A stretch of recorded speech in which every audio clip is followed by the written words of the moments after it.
Bonjour les amis, bonjour à tous, bienvenue dans Un jour une carte.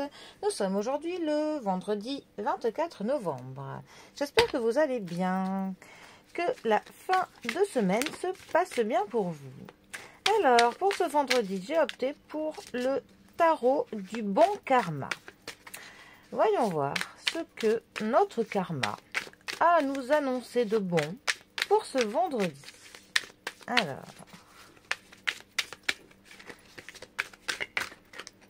hop.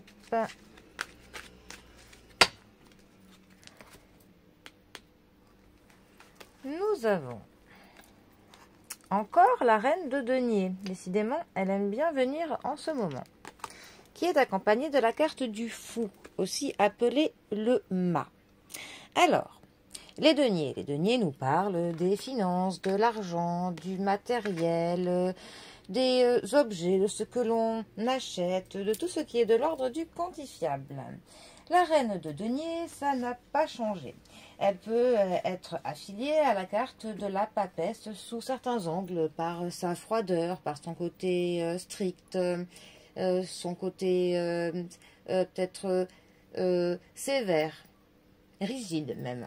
Ça peut nous parler d'une sœur si elle est plus vieille que nous, ou d'une personne proche de nous, mais qui a un certain âge. Mal positionnée dans un tirage, ça peut nous parler d'une personne qui n'est pas forcément positive pour nous, d'une personne qui peut paraître bien devant nous, mais qui en fait, par derrière, n'est pas forcément très positive pour nous, tout simplement. Ça peut aussi nous parler du fait du confort que l'on a, de l'ancrage dans notre vie, de la manière que l'on gère notre argent, que l'on gère notre maison, notre famille. Voilà, ça peut aussi nous parler de l'assurance que l'on a dans la vie, de l'assurance que l'on a, de notre confiance, de notre manière de oser prendre la parole, de notre timidité, de tout ça. Ensuite, le mât. Alors, notre fou, qui est soit le 22, soit soit qui n'a pas de nombre en fait dans le tarot, parce qu'on dit que le fou, il a sa place autant partout que nulle part dans le tarot.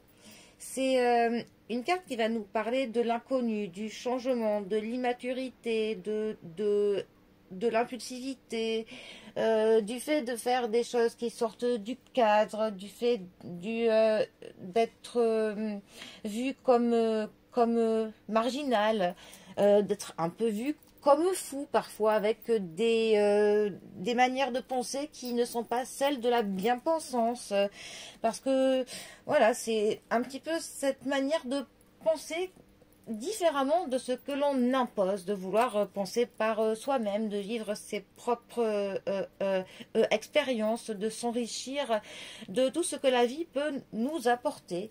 C'est clairement une carte qui veut dire qu'on a vraiment envie de suivre notre propre voie.